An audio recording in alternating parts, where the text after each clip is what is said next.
And I hope you're all well. So this is our usual Busy Moms Wellness show it's a show where we do have tips and strategies for moms to incorporate in their lives so that they can live their best lives now. And today we do have a guest speaker. We are doing our Busy Moms Wellness show, April edition, and today is our second speaker. Hi, Stacey. Thank you so much for joining. As our second speaker, I will get her on and I will... so that's right. It's Yemisi Majekodunmi. So I'm just waiting for her to join here. Thank you. So we normally stream from a platform so that we can go to all the platforms at the same time, StreamYard. But we've been having technical difficulties since before 11 a.m. All right. But we decided to just get a go. We started on StreamYard and then we moved to Facebook twice and then now we're here. So I'm waiting for Yemi to join us. So she is a certified life and grief coach, an author, and she is a host of a podcast show.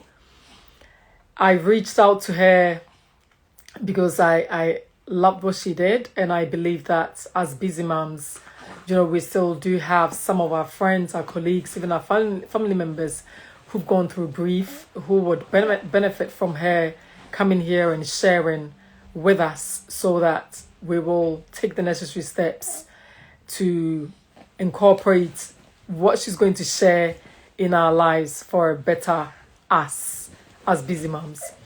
So if you have any friend or any colleague or anyone at all, signpost them to this page. If they're not catching it live, that's fine. They can come back to the replay and have a watch.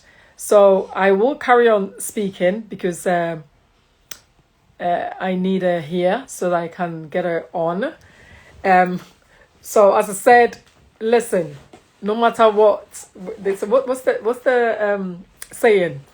When you're giving lemons or when you're throwing lemons? Make a lemonade. And that is what we're truly living today.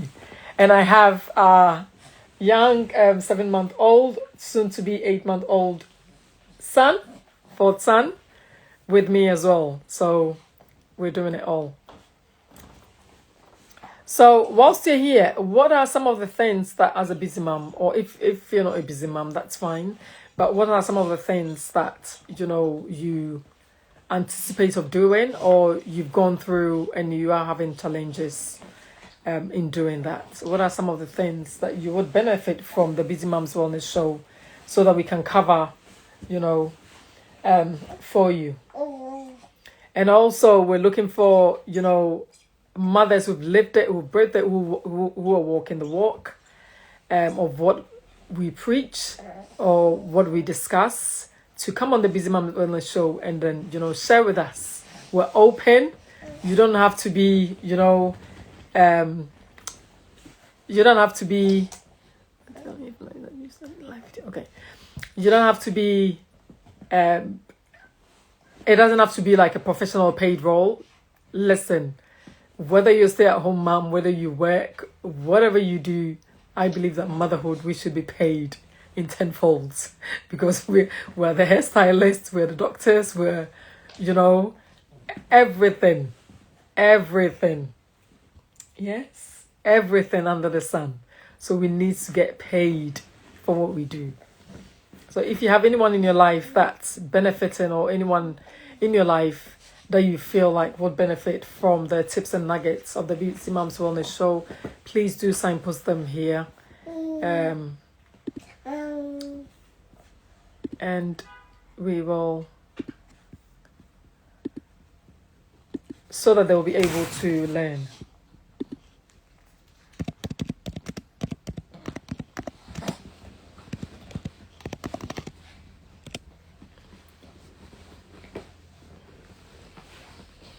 So come, so I always say that some of the things that we discuss or we bring to the Busy Moms Wellness Show, it's lived experience, and some of it's through colleagues and family members that I've seen, and even friends. So if you have, if you have any child, like, you've been on maternity leave and you need to go back to work, you do not wait until when you're ready to go back to work, meaning when you're, officially have the date in mind of you going back to work. We do have policies in place. Your HR human resource officer you should know your policies at work, that there is something called keep in touch days, and it's really great for you to go to approach your manager, have the discussion, and middle or even 3 months close to you returning to work, do that, take that opportunity and do that. Why am I saying that? Because you still be present, you'll still know what's going on, and you'll still know if there's any positions or any posts coming up. And you are still entitled to apply, all right? Not that it's what is it called, because you've been on maternity leave or you haven't worked for that many months, you've been away, so I'm not ready to apply, or I don't feel confident in applying.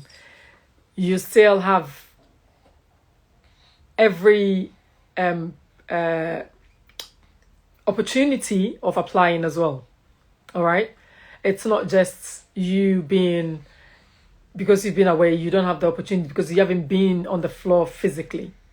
But whilst you're maternity leave, when the baby's really, really in the infant stage, I know that, sleep deprivation, you trying to get on.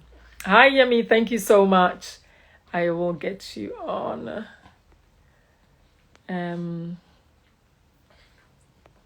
Okay. So let me see. All right, that's it. I'm going to invite you now.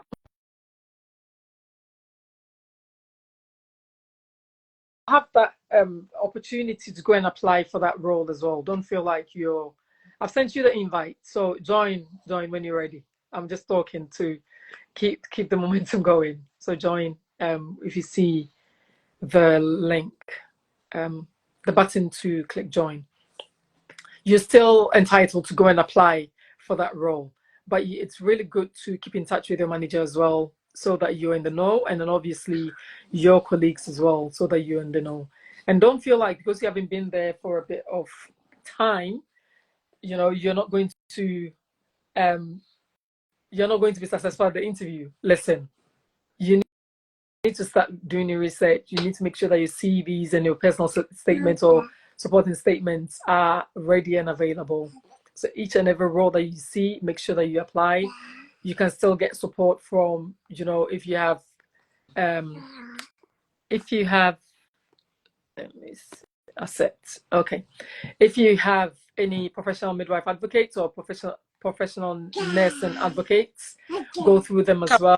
Hooray! Hi. It's been a marathon. Oh, gosh. That is what I was saying. Hello. Oh my God. I'm about to close my laptop now. Okay. All right. We're here. We've done it. Can you hear? Yes, I can. Oh, finally. Finally. About the marathon. I had to contact my daughters to say, what's happening? Anyway, we're here today. Yeah, so I'm here for you, Mary. Sorry, I've been looking forward to coming on your show. Oh, so I requested you as my friend yesterday because I had on Facebook to make sure. Anyway, I'm ready for you, so you can start. So, hi everyone. This is the Busy Moms Wellness Show. It's a show where we share tips and strategies for mothers to incorporate in their lives for a healthier, happier lives. So today, as you can see, I said it earlier, we've been on other platforms working, but we're here. As we show up, we get the job done. That's it. Join us to hear the tips and nuggets from a certified life and grief coach, an author, a podcast host. Yemisi, go ahead and take it away for us. Hello, Yes. everyone. Sorry for the delay. It was meant to happen, even though we started 30 minutes late. We've been to every platform, but I'm pleased we have technology because we have so much choice. Yes, as the beautiful lady Mary Dosey said, yes, my name is Yemi Majekudumi. I am a life coach and grief coach to women 40 plus and to women who are, I've now added to my repertoire, women who are facing heartbreaks, who are dealing with marriage breakdown or long-term breakdown, because I find the grief is quite similar to what widows can also face. Different dimensions, but a lot of similarities. And what makes me able to talk today, I'm going to talk about being present, but I'll just tell you a bit more about myself that makes me feel that I'm able to talk about this. I've worked in the field as a manager, deputy manager with adults with enduring mental health problems for over 27 years. So my work has involved one-to-one work. I've met so many women, I've met so many men, and especially men and women of color. And who've had challenges, brilliant minds, but somewhere along the line, there's a crisis, they break down. There's so many issues. But one thing I'm here to say to you today is always starts from what our ethics are, what do we believe in? I run BMC Consulting as I offer training to groups, non-profit, statutory, non-statutory organizations. I'm free to come out to you to talk on mental health, stress management, self-care, grief management, returning to work, having been widowed. Most things I can talk to you about. Yeah, I have two grown-up daughters, two adult daughters. And what else can I say? Obviously I'm an entrepreneur, and I'm an entrepreneur. I've written quite a few e-notes. If you go to my website, walkingoutofwidow.com, my recent e-note is on how to manage relationship loss, which is my repertoire in this season. I've been widowed for 10 years. So I'm here to talk about being present. And I'm a woman of faith. Yes, so standing for over 30 years as a woman of faith. So there's power. So what I'm going to do is I'm just going to try and get my bits up because they were all over. Oh, actually, I'll go onto my laptop. I opened it everywhere, all my points, but just bear with me. It's going to come up now because I'm already ready. Just bear with me. It was meant to happen. Whatever forces wanted us not to talk today, I'm still talking. Yeah. So being present. So my summary of my speech today, I did have a presentation, but I don't want to show you pictures or what. I want to talk human to human. Yeah, and I think it's very important when busy women talk because we're always running around, juggling so much. I can see you got a baby there. Is this your grandbaby? Oh no, my fourth one. Okay. Oh wow. Wow. That's brilliant. Making you young. Okay. So yeah, so even just looking at the baby here, this is life. Mm-hmm. So and it's exciting to see a new child here, even in the audience here. So what am I going to talk about today? The summary of my speech today is what being present mean, number one. How do we nurture being present? And action to take to enhance being present, and the 5 benefits of being present. What I'm going to do today, I'm going to try not to talk too much. I'm going to try to be as real as I can be because I find, as we all know, there's so many platforms. People talk for so long. So I'm only going to give you a few nuggets. But what I would say is, if you want me as your one-to-one coach or you want me to come and talk to your organization, your church, you can find me at walkingoutofwidow.com or you can find me at business and marriagecoaching.co.uk because I talk about income because money has plays a big impact on our relationships and our future, even on our grandchildren's legacy and so on and so forth. But that's for another day. Okay. What can being present mean? Okay, I'm going to give you just 3 nuggets here. Number 1, fully enjoy the moment that you're in. When I say that, I find number one of the culprits is the technology. You go to a beautiful wedding, you go to your daughter's wedding and you're filming. Yes, you can get a cameraman to do the filming, but your phone can be placed on the table face down and enjoy the moment. Many times we do so many things, but we're not actually absorbing the moment. We're not really enjoying that moment. Yeah. And it also can mean, number 2, so that fully enjoying the moment that you're in. So that's an example. All of us can relate to that. We go to a beautiful place. We already pick up our phone. We take filming. We don't enjoy the moment. You're in the moment there. Just grab it and enjoy it. Okay, number two, it's the moment you are calm and know exactly what you want. So sometimes what we find as well is because women, mothers especially, we juggle so much, especially when our children are under 16. There's just so much to do. And I think in the context of the Western world, we have more to do. Like I was fortunate at some point in my youth to live in West Africa for 10 years. And one thing I learned from that is the pressure on mothers is less than in the Western context. In the Western context, it can be less if you can afford for the service to be bought, to be paid and brought in. But back home, in the developing world, or whatever you want to say, there's a lot of support. People even beg you to take your baby, to help you do whatever. And I know the format now also is people are paying helpers to come into the, but the thing is, there's a choice. Yeah, we have the choice here, but you have to be quite financially comfortable to do so. Okay, so that's number, yeah. So being calm in the being in the present. And number three, this is going further than what I'm saying. This is links to faith. Going forward, I would say it is the constant and daily ability to hold within yourself an inward stillness. What does that mean? That means taking time out as a woman before, like with me personally, before my household wakes up. I've done this for over 30 years. I have my quiet time. I creep out of my bed. I'm sure if anyone feels me, they'll think, what's this lady? I creep out of my bed and come to my meeting place. And my meeting place is where I spend 5-10 minutes, depending on what's happening, and just be quiet. I pour in my prayer altar. And I'm a Christian, so I pray. I believe in prayer. And I believe it breaks a lot of things in our lives. Yeah. A lot of people don't want to hear it. But when you find Christ, it's the beginning of your journey. It doesn't mean your troubles are over, but it's the beginning of so many successes and realities. So you spend 5-10 minutes in your quiet moment. Some people can go, like when I've gone on holiday and I've shared a place with my daughter, I don't mind. I go in the bathroom. Like the other day I was on a cruise. Just to bring it this realistic, we went on a cruise. We visited 8 Caribbean islands. Every morning in the morning, because younger ladies or children like to sleep later, I wake up at 6 o'clock, go into the bathroom and take time out. Just focus for 10-20 minutes, read my word, praise, do sing and praise to the Lord. But there's something it does to your soul. It holds your soul inside. That it's like no matter, and I'm going to come to the next point in this. Some people do mindfulness, which if it works for you, fair enough. Some people just take time and just be silent. But it's very important to find silence before your day begins. There's nothing like it. It can also, some people take time out, they just breathe in and out lightly for 20 minutes. If it's something you've never done before, perhaps start with doing it 5 minutes. 5 minutes when you've never done it before can seem forever, but you get the benefits from it. It calms you. Even certain decisions you want to make, you find you go away from that spot, having more clarity on what's said, what you've said before and what you haven't said. You come up with points. Like now that I'm running my own business, I come away with so many points that I was worrying about, but I come away with so much clarity. Your quiet time could mean coming out of the house and going for a walk. Everyone's needs are different, yeah?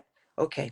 But when just to go further on this point, I call it borders when this point going further of the constant daily ability to stay still borders ethereal. The ethereal is like, I say that in the context of having lost a husband. When you face a huge crisis in your life, even when you're a Christian, you find you have to believe in something greater than yourself to see you through. If you don't, I don't know how people do it. You will constantly be grieving that loss forever. Yeah. I call being able to find your stillness bordering on the ethereal, because it's in these quiet moments you find your humanity and you find yourself and you find the beauty of who you are. And that's what holds you now face the dawn when the activity starts. And I call it the creator's gift to mankind. All right, going on to I don't know if you wanted to comment, Mary, on what I'm saying or ask me any questions. Yes, I'll come in. Go on. All right, should I go on? Yes. Okay. So So the next slide I have here is how do we nurture being present? I'm going to give you 4 points here. Being conscious of your time and how it is used. Many times, I think a lot of people say, oh, we appreciate time more when we're older. But if you're young and you're listening to me today, start appreciating it now. Yes. So what that basically means is understanding what you do with your time. Yeah. Sometimes we even use the time to create more stress. So that could mean you make a phone call that shouldn't last more than 5 to 10 minutes. It's lasting for an hour. But the person you've spoken to has actually given you more stress. Yes, you listen to people, but you can actually time yourself and actually give the person perhaps 3 pointers of what you want them to do and come off the call. Okay. Number 2, evaluate within a short period. 3 a day, hold on, e.g. a 3-day period. Anyway, evaluate within a short period what you do with your time. So that could mean, what I'm trying to say is, this is in the context of, you could relate this to business, you could relate this to your personal life. If you really want to know what you do with your time, take, for example, 3 days and get a journal and write everything you've done in each day and see how much time, what results you've got from that time. If you don't get any results from the time you spent, I'm sorry to say, it's a waste of time. Yeah. Well, that's a way of capturing exactly what you're doing in a day, isn't Definitely, it? definitely. And it makes you evaluate. So it's like when you do business, if you're constantly posting on a certain platform, after 3 months and you're not getting result, you have to start thinking, this person, I'm not getting any custom from here. Maybe I should try another platform. It's the same with that time. Yeah. So now I'm moving this on to, it all in many ways starts with us. Even when we choose our faith, when we choose our mindfulness, when we choose to be quiet, we have to choose what we want to do. And that will dictate the decisions we make further on in the day or later on in our lives. Yeah. Okay. So then which of the that I've mentioned, so basically those are the points. So I've said, how productive is your time being used? Which of the activities made you positive self-aware? So one thing is, when you look at for example, you might decide to do 1 day, 3 days. Yeah. You look at where were you self-aware? Like, for example, sometimes we have incidences where you might have had a discussion with someone, but you might have reacted out of character. So even evaluating your time or your quiet time, you can think of, why was my voice so loud that moment? And normally I don't really shout. What's really going on with me? It's in quiet time that you find that if you're really stressed. It's in your quiet time also that you find, am I burning out? Am I doing too much? Am I meant to say no to this boss who keeps pushing everything on me every day? And so on and so forth. So this context is quite holistic. You can relate it to anything. Okay. Thing is action to take to enhance being present. Okay. I'm going to give you 4 points. Identify where you are at your best in your day. So when are you at your best in each day? Some people are morning people. Some people are evening people. Some people are after midnight people. When are you really at your best? What I mean by that, your best is a relative term. Some people will say they're best when all the kids have gone to bed. Yeah. If you're busy, yeah. Some people say wake up early but it depends on how old your children are. If you're still breastfeeding, you might be even too tired to wake up quite early. So you find when is your best time, but you have to schedule it. Even if you know what your best time is, you schedule it in your phone. The advantage of technology, you can say, okay, 8 p.m., the kids have gone to bed at 7. So 8 p.m., your alarm goes off. I'm going to go and spend 20 minutes doing this quiet time. How has my day been? What have I accomplished today? Where was I sad? Well, so many things, depending on what you're going through, because women go through so much. Yeah. True. And then I quite really like honing on the quiet time. And if you're not with, I think you touched on disruptions, like being present. So if that's going to be your quiet time, that specific time that you dedicated to go inwards, reflect on the day, then there wouldn't be any need for you to have the phone along. So I'm thinking that if you have a place where you go for that quietness, yes, place, you wouldn't have certain things in that place that would distract you, because then Yeah, distraction. yes, it will be the same. You're physically moving your body to the place of quietness for you to observe your quiet time, but yet still you probably have the phone hanging about, or even the laptop, and you know, so I think as busy as you said, and I can resonate. Under the age of 16, my oldest 16 years old, turning 17 in July. Yeah. So always on the go. Mm.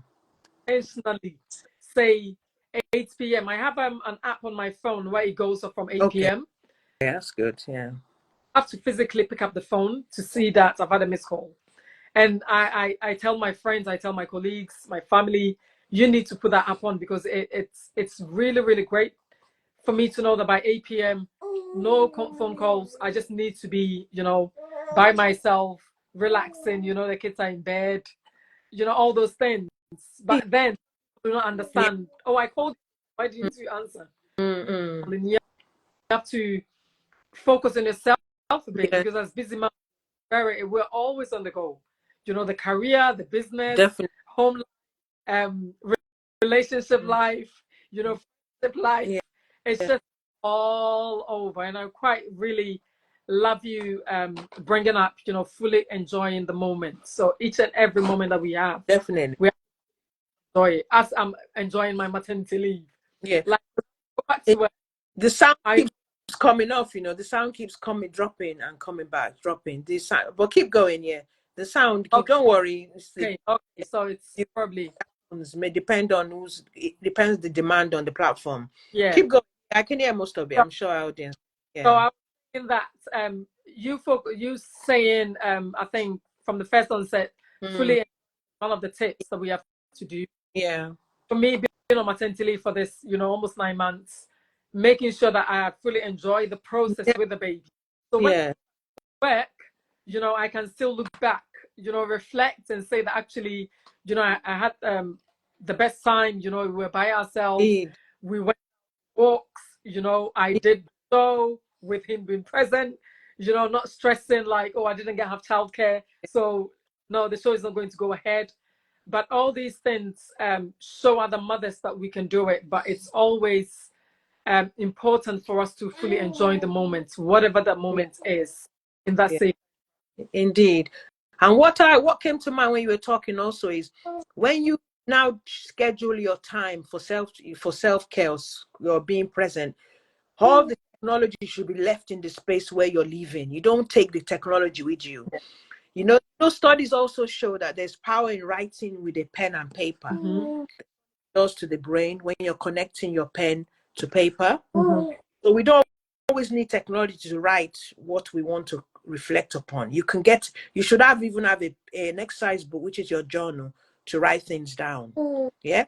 Clarity of thought in your being present enables you to have clarity in conversation when you move from your place of being present. It's very powerful, you know, because sometimes when we're very busy, when you reflect at certain interactions you had in the day, you realize perhaps you were a bit of a pushover, you allowed too much. It's because you haven't being present means ensuring your inner core is there. You've created an inner core that even when you're interacting in your day, certain things that come along, you have more clarity on how you're going to respond. And even if you can't respond, you just be quiet. Yeah. Just go back to some of the comments. The Metanoia Life is Maxine. She's saying that that's a great time for ourselves, and then obviously, yes, the phone goes to sleep in relation to obviously when, you know, when we're having our inward calmness, or you know, focusing on ourselves. Definitely, we have to put the phone to sleep or not take the phone alongside the place of, you know, quietness.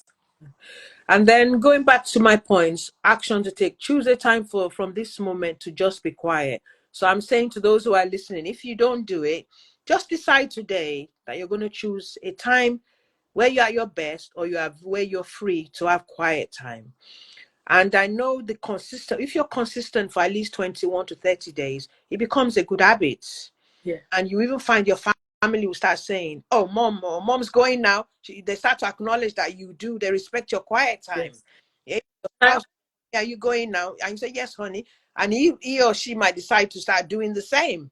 That is what I was going to say, because they see us doing it. We have to Yes. walk the talk rather than just talking and then doing something else. So they watch and then they learn from us. So I think most of the things that our children pick up, it's basically from the environment they Of meet, course. and then obviously they take some from outside, but it's not just 100% from. We have to do the needful. You know, we have to show up as our, you know, our normal self, so that they can learn from steps that we're taking, and then a little, you know, strategies and then tips that we're given. Once incorporating it, they will learn, you know, because they will see us doing it, and children our future. So we, and you're dropping off it. But one thing I noticed, one thing I would say to people as well is, being a busy mom, there's no use just shooting out rules. Children learn by example. They look at what you do. If everything you say doesn't tell you what you're doing, they don't, in the end, they don't do it. They look at what you do. And children are, even from age 2 now, kids are very perceptive. It's not during our generation where there's so much, they're exposed to so much, their senses are so heightened. They pick more. Each generation is more aware and more perceptive than previous generations. Okay. The next thing is, oh yeah, in terms of your quiet time, we've mentioned this anyway. Have near you a pen and a notebook to write what might come to mind. Because when you're doing your quiet time, it's a moment of ethereal. It's a special moment, yeah? Things that certain things come to mind. You just have clarity, write it down. And be expectant also. Because sometimes once you've built consistency in quiet time, you start to realize there are times when you're going into that space to be expectant of certain things you're working on, to have clarity on. Initially, it might just be quiet time, but when you get stronger in doing it, you'll find certain things become much clearer. Then I put here, after this time has lapsed, you can sing, you can pray, you can read scripture, you can breathe, you can do breathing exercises, whatever you want to do. Or some people can just go from there into a short Pilates stretch class. Depends on what you want to do. But what it does, it's already built a level of momentum for you, for your immediacy and for what you're going to do after. All right, the next slide is 5 benefits to being present. So it means, so I'm going to put, when I mention this part, I'm going to go a bit into my own experience to make it more real. So I've written here 5 benefits of being present. Number 1, more effective during crisis. And I say that because when I lost my husband 10 years ago, with all the people crying around me and shouting, I know in some culture people shout and rolling around, but there was a part of me inside my inner core that enabled me to see beyond all the crying and wailing. I talk about it on my podcast. And that, what that meant is, what I just saw is that in spite of what's going on, I'm not going to be defeated by that. That's why that's what I said to myself. When I've been interviewed, people don't understand, but it starts from being present in the quiet place. When crisis comes, if you try it, you will see that you're different. When crisis, it doesn't mean you don't have emotions. You do, but there's something in your core that's holding you so firm that enables you to override what you're seeing presently. And I think it's even stronger, more so if you are one who prays. If you're a constant praying woman, you'll be amazed what it does when crisis, because crisis always comes. Unless you don't live in this world. Then number 2, managing anxieties. A lot of things. Mental health has always been an issue in every society. However, in England now, it's at the forefront. Before, there was a lot of stigma around mental health, but it's always been there. But thank God people are talking about it now, about mental health, because people have different anxiety. Because when you're in a society where people are open with these conversations, you're able to understand what's really going on with you. A lot of people don't necessarily want to go straight to the medical model. They want to find alternatives about how to relax, how to use herbal teas, and so on and so forth. So when it's on the agenda of the country, people are more open to it. So going back to your quiet place and being present, it does help you manage anxieties. Something might be bothering you. It could be anything, from even when you're a new mom. first child, I used to think, because I always insisted on breastfeeding, I used to think to myself, as I did all the reading, on breastfeeding, I remember thinking, no one told me that I'll be feeding every 2 hours. Every 2 hours I have to wake up and feed this baby. And I was thinking, and so it does give you a certain, and I had family saying, maybe you should give her the bottle. And I said, no, no, no, I don't want to give my child a bottle for 6 months. So these things, and then, so there's the anxiety. The anxiety comes from the pressures around us. So as a young mom, it could be your mother-in-law, your mother, your husband saying, honey, take a rest, go and do the bottle. But you will find that you've made certain decisions that you want to breastfeed. Yeah. Maybe for 3 months, 1 month, or I can't breastfeed. There's a lot of people who say put pressure on women when they can't. If you can't breastfeed, you can't breastfeed. But it creates anxiety for women when people put too much pressure on us. Yeah. So that is another way. So so I'm just talking about anxiety from one spectrum to the strong. So there's obviously extreme anxiety where people have phobias and so on and so forth, where they might need to see a professional. Either way, when you are someone who's more present and you practice mindfulness and quiet moments, you can identify when there's something changing in you. So for example, if you're more anxious, you know when you're more anxious. If you're not more anxious, you just know when there's a shift. And in being able to know when there's a shift, that means you know when to get the help on whatever spectrum you're on. And that also means even in areas where people have been diagnosed with mental health problems, there are people who are functional adults that are managing their mental health well. Yes. But something might happen and then it brings a crisis. But once you know what's happening, because you're more self-aware, because you take time out to manage your stress, you know when to access services, and the soon you do that, it prevents admission into hospital and so on and so forth. Number 3, positively expressive in communication. I've mentioned this already. Being present also means that when you're having conversations, they're much healthier conversations. They are more impactful. They're more valuable. You can identify. So, for example, I'll go back to the phone. When you're on the phone, you know when, because 15 minutes on the phone is a very long time. Yes. Yeah. It is. So if you have a conversation of 15 minutes and you go back and realize not much has come of it, it's not an impactful conversation. I'm very sorry. Yeah. You're wasting the time. Okay. Number 4, more self-awareness, more compassionate to self. So being present also means it links to what I've said already. You're more self-aware. When you're more self-aware, it means you can take more care of yourself and you're more compassionate to yourself. You're not so hard on yourself. Sometimes women are very hard on themselves. Oh, maybe I'm not a good mother. Maybe I'm not this. Oh, I can't do it as my mother. Don't compare yourself. In the moment, you're blessed with a baby, you're doing your best. If you're getting pressure, ask for advice. Ask people who have been there. In the Bible, it says the older women show the younger women how it's done. There's always counsel around us. Don't beat yourself up too hard. We're quick to always be hard on ourselves. But being present enables us to see when we're doing this. Then your interactions in different relationships flow better. So relationships could start from your spouse to your children. You're not as snappy. You'll be amazed at what it does. It just helps your core. Quiet time, being present, you're more present. You're actually listening to what they're actually saying. You're not hearing half of it and then you're responding and so on and so forth. Relationships also mean in your work environment, in your social interactions, in your church, in your synagogue, wherever. The more positive and more your relationships flow. So I hand it back to you, Mary. I think I'm coming down to the end. Yeah, I've come to the end of my presentation and I would love to hear your feedback and we just conclude, I suppose.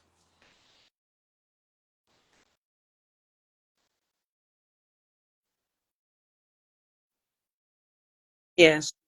And you've heard from Yemi, anything, all the tips and nuggets that she's given, make sure that you're taking it on board. Make sure that you're cooperating in your life. Listen, as she rightly said it, she didn't even know that I have a baby. No. But her presentation, it's like even resonating with me sitting here. And me, myself, I'm learning, even though I'm the host of the show, it doesn't matter. Yes. So everything. And I'm so grateful for you to come here. Thank you. To share us, especially busy moms, being present, it's really, really important.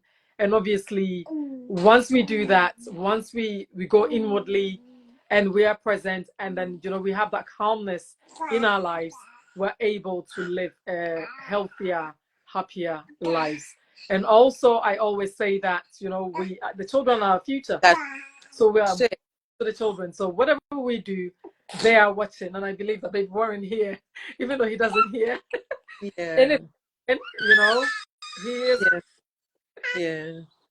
And he will learn it in the future. And you know, me being happy, being in a what's the word? A better mindset also has a greater positive impact on him and then the children. So for us as busy moms, make sure that when you're stepping out, what the Yemi has said is be present. All right, be present and get the benefits out of it. If you join in late to this live, please go back to the beginning and watch and take the nuggets away. So Metanoia says, Baby Warren, yeah, he's such a good boy. Yes, today he joined us on the show.